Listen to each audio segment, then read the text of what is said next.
No one is supposed to shout to another. Two consenting grown adults should not shout to one another.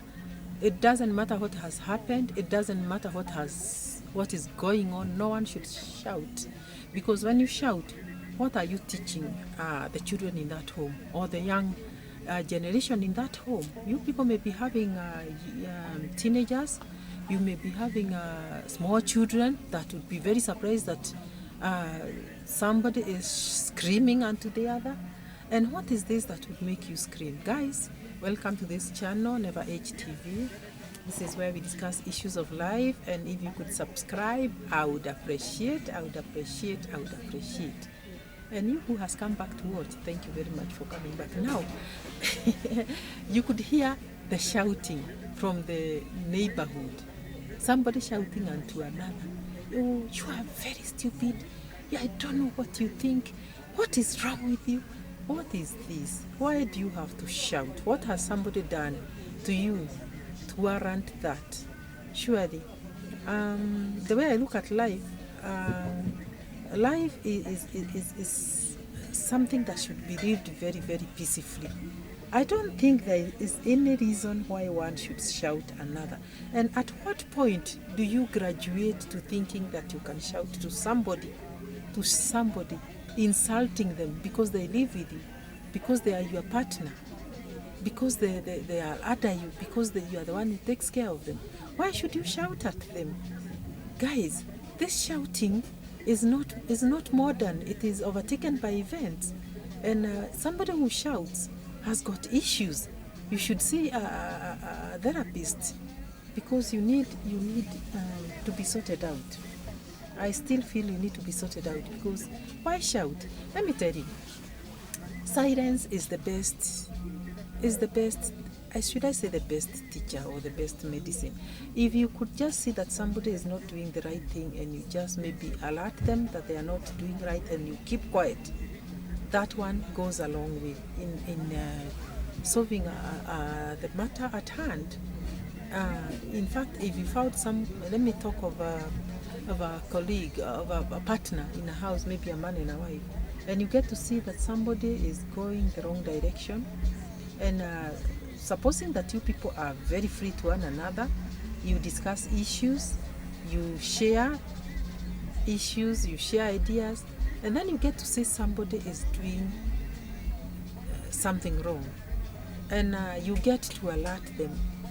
But I've noticed of late you are doing this and that, and don't think that I've not noticed. I've noticed, and it is disturbing me that you are doing ABCD. Then after that you keep quiet. Let me tell you, I will not tell you. I will not tell you that you will, you'll how do I put it?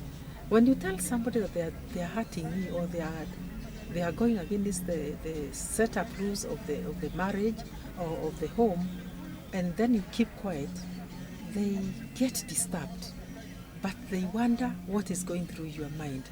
And especially if you keep quiet, they are very disturbed. They are very worried, because they wonder, now what is she thinking? Now what is he thinking? So they'll obviously, the clever ones will try to maybe come and maybe request that you discuss the subject at hand.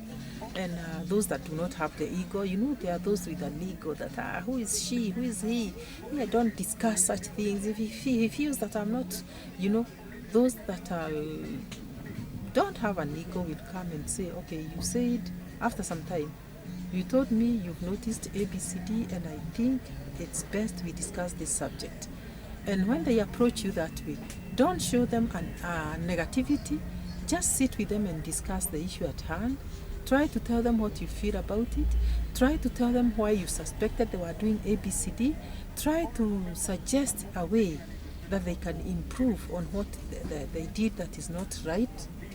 But guys, there's no point you bringing up a very loud noise in the house, insultive language, trying to tell them who do they think they are, why they think they are so special, why they are doing this, why they think you are a fool. You think I'm a fool, I had not noticed what you are doing. You are thinking I'm a fool. It is not good language. Why it is not good language is because in this home there could be young children who will hear you shouting at one another and they will wonder, Mom and Dad, oh my God, hey, if Mom and Dad can shout at each other, we also can shout. And if they see you disrespect each other, then you can never sit them down again and tell them, you know, boys and girls, you're supposed to respect one another so much. You know, it is very bad manners to disrespect even the neighbors, your friends in the neighborhood. It is very bad manners to shout at them. How will you tell children like that when they have already heard you shout and sometimes fight? Do you know there are people who even fight in front of children? And do you know it is very, very, very bad. It is very, very, very bad. And it is the worst thing that you can do. It is the worst thing that you can do to a child, because the child gets so tormented by that. To see you as a father hit the mom, or to see you as a mom hit the father, which is not very common. This child gets very, very tormented and feels a lot of pain. In fact, there was a small child who once said, Dad, if you beat my mom again, and you know this kid was this size, I will kill you. You can imagine, this is a boy swollen with anger, very swollen with anger, on seeing the father hit the mom, and was like, Dad, you hit my mom again, I will kill you. So you can imagine this kid imagining that he can kill the dad. And you know the dad was all this mighty and furious man, now fighting and hitting the wife. You know what? What is this we are doing to children? Fighting in front of them, insulting each other in front of them, and you make children go through so much pain. And even if it is not in front of children, why would you fight? Why would you insult each other? There is no reason, guys. You may wonder, now why is she saying this? And I was offended to a point that I could not take it. Yes, you may have been very offended, but there is always something that you can do. There is always something you can do. You can either try to see a counselor, you can sort it out on your own, you can drop the ego that you have and solve the problem at hand. You can go to a pastor, you can engage the services of a pastor, or even a psychologist, and these things will always be solved. Over and above all, peace is what builds a home. Love, peace, and unity. That is what you require in a home. Understanding, guys, but not fighting. So, guys, do you know a couple or homes that usually there is the war taking place in those homes? People fight every other time. Please write in the comment section and tell us whether you've heard screams where you live. It is very unfortunate. Let people not scream to the outsiders that they are fighting. What is this you are fighting about? The day you met you people, you loved one another so much. Did you scream to the neighbors telling them how much you love one another?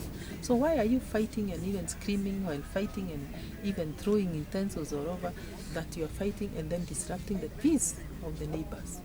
Subscribe to this channel, guys, and please subscribe. Let's grow this channel where we advise people, we discuss issues of life. I may not even be the best advisor, but your comment down there can advise somebody, so please drop it there. Let it be sweet. Subscribe, guys. We see you in the next one. Bye bye.